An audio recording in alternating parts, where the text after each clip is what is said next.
नमस्कार दोस्तों, मैं हुसैनी और आज की वीडियो में हम देखेंगे भूकंप कैसे आते हैं, क्यों आते हैं और क्या कारण है और भूकंप का मापन कैसे किया जाता है। भूकंप की इंग्लिश अर्थक्वेक होती है, जो कि ज्योग्राफी का एक पार्ट है और लगभग सभी एग्जाम में इससे भी जीके से क्वेश्चन आते हैं। और इसका एक सब्जेक्ट हमारे डिप्लोमा में भी पढ़ता है अर्थक्वेक, तो ये डिप्लोमा वाले छात्रों के लिए भी इम्पोर्टेंट है। तो आइए स्टार्ट करते हैं। पहला क्या है, भूकंप क्या है, मतलब इसमें जानेंगे कि भूकंप क्या है। और दूसरा टॉपिक क्या है, भूकंप आने के कारण, मतलब ऐसी कौन कौन से कारण हैं कि जिसकी वजह से भूकंप आते हैं। तो ऐसे क्या क्या कारण है कि भूकंप आते हैं, ये देखेंगे इसमें। और पहला क्या था, भूकंप क्या है, इसमें ये समझेंगे कि भूकंप क्या है, कैसे आता है। और दूसरे में उसके कारण देखेंगे, काजेज देखेंगे कि कौन सा ऐसा कारण है कि भूकंप आता है। तीसरा क्या है, तीसरे में ये देखेंगे कि भूकंप का मापन कैसे करते हैं, मतलब भूकंप का मापन कैसे किया जाता है ये देखेंगे इसमें। ठीक, तो आइए स्टार्ट करते हैं।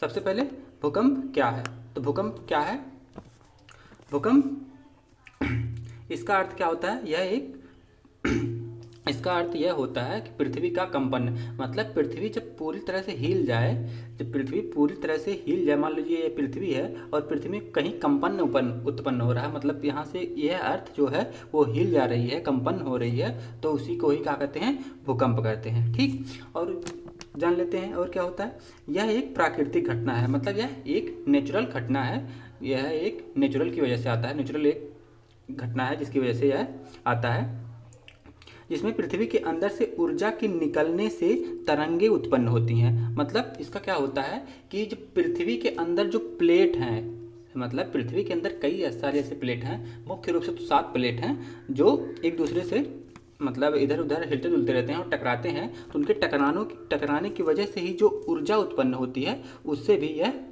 जो है भूकंप आता रहता है। ठीक, और क्या है, तरंगे उत्पन्न होती हैं जो सभी दिशाओं में फैलकर पृथ्वी को कंपित करती हैं। जब देखिए, जब कोई चीज़ टकराएगा, मान लीजिए यह पृथ्वी है आपकी, और इसके अंदर से जब तरंगे उत्पन्न होंगी तो वह चारों तरफ फैल जाएंगी और पृथ्वी उससे क्या हो जाएगी, कंपित हो जाएगी, जिससे भूकंप का अनुभव होता है। ठीक, और क्या है, ये देखिए, भूकंप जहाँ से उत्पन्न होता है, जहाँ से यह पृथ्वी के अंदर से उत्पन्न होता है, उसे हम क्या कहते हैं, सेंटर कहते हैं। और जहाँ पृथ्वी पर सबसे पहले अनुभव किया जाता है उसे हम क्या कहते हैं, एपी सेंटर कहते हैं। ठीक, और इसमें कई सारी ऐसी तरंगे होती हैं, जैसे यल वेव हो गई, पी वेव हो गई, एस वेव हो गई।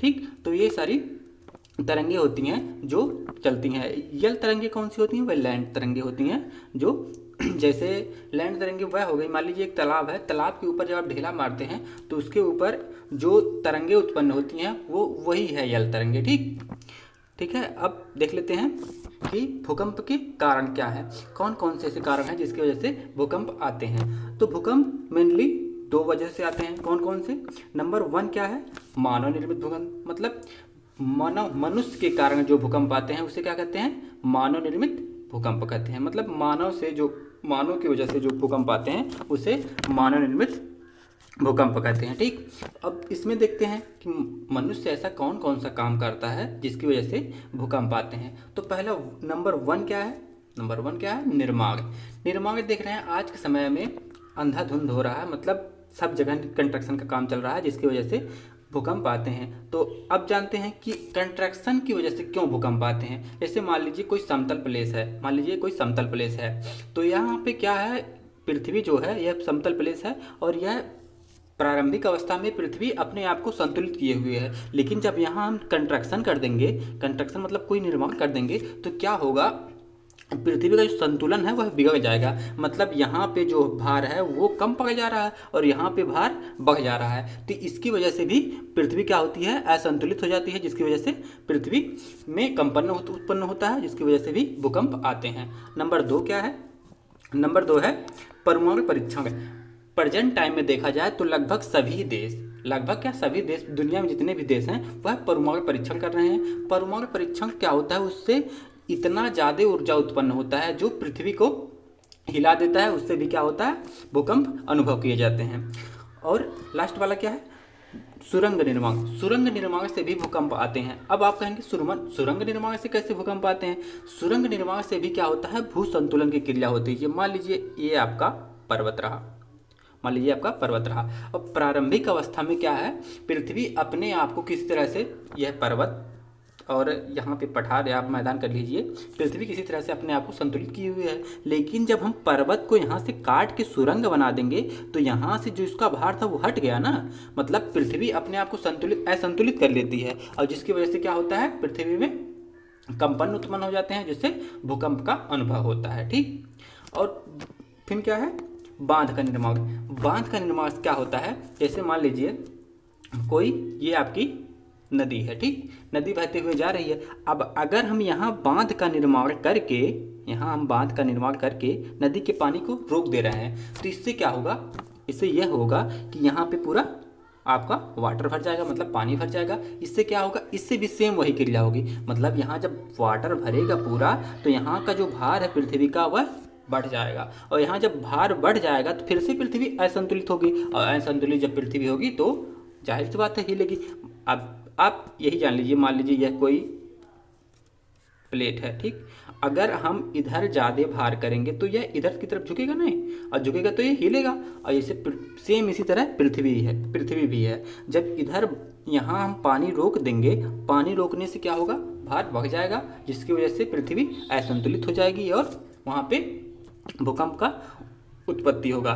और यह घटना सबसे बढ़िया एग्जाम्पल इसका बांध, हाँ, तो उसका सबसे बढ़िया एग्जाम्पल आपका क्या है, उसका सबसे बढ़िया एग्जाम्पल जो चाइना ने किया था। चाइना ने क्या किया था, एक नदी है वहाँ, उस पर उसने बांध बना दिया था, जिसकी वजह से वहाँ पे भूकंप की उत्पत्ति हुई थी। ठीक, और कहीं भी दुनिया में भूकंप आता है तो मोस्टली उसमें आदमी, आज के समय में जो भूकंप आता है उसमें मोस्टली जो व्यक्ति है, जो मनुष्य है आज के ज़माने में, वही उसके कारण होते हैं। मतलब भूकंप का कारण मनुष्य ही होता है, तभी भूकंप आता है। ठीक, क्योंकि आप जब प्रकृति के साथ छेड़खानी करेंगे तो वह आपके साथ छेड़खानी करेगा। ठीक, नेक्स्ट क्या है, दूसरा देख लेते हैं। दूसरा क्या है, प्रकृति के कारण, मतलब प्रकृति की ऐसी कौन कौन सी वजह है जिसकी वजह से भूकंप आता है। तो सबसे पहला क्या है, ज्वालामुखी का निर्माण। ज्वालामुखी का क्रिया कैसे होती है, मान लीजिए यह आपकी पृथ्वी है, और हाँ एक बात और बता दें, ज्वालामुखी और भूकंप की जो क्रिया है यह दोनों एक दूसरे के पूरक हैं। मान लीजिए यह पृथ्वी है और इसके अंदर कोई लावा जो होता है, जैसे होता क्या, लावा क्या होता है, पृथ्वी का जो सबसे इनर पार्ट है, जो सबसे केंद्र पे पार्ट है, वह किस अवस्था में है, वह आपका लिक्विड अवस्था में है, लेकिन उस पर इतना प्रेशर लगा है जो इसलिए वह ठोस की तरह व्यवहार करता है। तो होता क्या है, इसमें प्लेटों का टक्कर होता है, कई सारी प्लेटें हैं जो एक दूसरे से टकराती रहती हैं। तो होता क्या है, एक प्लेट का होती है दूसरी प्लेट के नीचे जाके, मान लीजिए ये एक प्लेट है, ठीक, और एक प्लेट ये है। तो होता क्या है, जब टकराती हैं दो प्लेटें तो एक प्लेट मान लीजिए इसके नीचे आके मर्ज हो गई, मतलब इसके नीचे आके मर्ज हो गई। अब इसके नीचे मर्ज होने से क्या होता है, ये प्लेटें टूट फूट हो जाती हैं, और टूट फूटने से इसका जो मलबा होता है वह पिघल के ऊपर की तरह गति करने लगता है। अब यही ये सब क्रिया आपकी पृथ्वी के अंदर ही हो रही है। ये मान लीजिए आपकी पृथ्वी है और ये आप पृथ्वी के अंदर प्लेटें हैं। जब ये दोनों प्लेटें मान लीजिए टूट फूट, ये वाली प्लेट इसके नीचे मर्ज हुई और यहाँ से टूट फूट के ऊपर गई, यही लावा है, ठीक, यही आपका लावा है। यह पिघली हुई है, पूरा एकदम कह सकते हैं पूरा जलता हुआ धधकता हुआ लावा होता है, जो पृथ्वी पर की सतह पे जाके टक्कर मारता है। मान लीजिए पृथ्वी आपकी है और यह आपकी सतह है। जब पृथ्वी का कमज़ोर पार्ट जहाँ होता है वहाँ तो ये पृथ्वी को छेद देता है, पार कर देता है, और जब ये पृथ्वी को छेद दे देता है तो वहीं पे क्या होता है, ज्वालामुखी का निर्माण होता है। लेकिन यही पृथ्वी का पार्ट अगर यहाँ मजबूत पड़ता है तो क्या होता है, पृथ्वी हील के रह जाती है। पृथ्वी जब हील के रह जाती है तो भूकंप का निर्माण होता है। लेकिन अगर यही लावा अगर बाहर निकल जाता है तो वही ज्वालामुखी का निर्माण होता है। तो यह लावा जहाँ निकलता है इतना तेज़ी से निकलता है कि उसकी वजह से भी क्या होता है, पृथ्वी हिल जाती है। इस क्षेत्र की जितना भी स्थान है वह हिल जाता है, जिसकी वजह से भी भूकंप का निर्माण होता है। ठीक, तो इस वाले टॉपिक से हम क्या समझ लिए, ज्वालामुखी भी समझ लिए और भूकंप कैसे आता है वो भी समझ लिए। और दूसरा क्या है, भ्रंश की क्रिया। भ्रंश का मतलब ही होता है स्खलन। जैसे मान लीजिए इसकी भी भ्रंश की क्रिया इसी तरफ से टूट फूट से ही संबंधित है। अब भ्रंश की क्रिया से भी भूकंप आते हैं। और एक चीज़ और हम देखते हैं, हिमालय की ऊंचाई जो है वह दिन प्रतिदिन क्यों बढ़ रही है। अब बता सकते हैं क्यों बढ़ रही है दिन प्रतिदिन, क्योंकि यहाँ भी सेम वही क्रिया हो रही है। प्लेट टकरा रही है, जो एशियन प्लेट है यह वह यूरेशियन प्लेट से टकरा रही है, जिसकी वजह से यह जो यहाँ से मलबा उठ रहा है, जिसकी वजह से यह आपका जो हिमालय पर्वत है उसकी ऊंचाई दिन प्रतिदिन बढ़ रही है। ठीक, दिन प्रतिदिन का मतलब रोज थोड़ी ना कि आज 1 फुट बढ़ गई। एक साल में शायद 1 सेंटीमीटर या 10 सेंटीमीटर ऐसे कुछ बढ़ता है। जैसे आपका पहले कितना था हिमालय की ऊंचाई, 8,848 था, अब कितना हो गया है, अब 50 हो गया है। ठीक, तो 2 मीटर बढ़ाया है। तो कई सालों में बढ़ता है ना कि एक बैग से बढ़ गया। ठीक, नेक्स्ट क्या है, प्लेट टेक्टोनिक। प्लेट टेक्टोनिक भी वही क्रिया है, प्लेटों का टकराना, वही प्लेट टेक्टोनिक है। उससे भी क्या होता है, भूकंप का निर्माण होता है। नेक्स्ट क्या है, सुनामी। सुनामी कहाँ आते हैं, सुनामी जो होता है यह समुद्रों में आता है। सुनामी कहाँ आता है, समुद्र में आता है। तो सुनामी आने से भी क्या होता है, भूकंप उत्पन्न होता है। मान लीजिए यह है आपका यह आपका भारत है, यह आपका भारत है।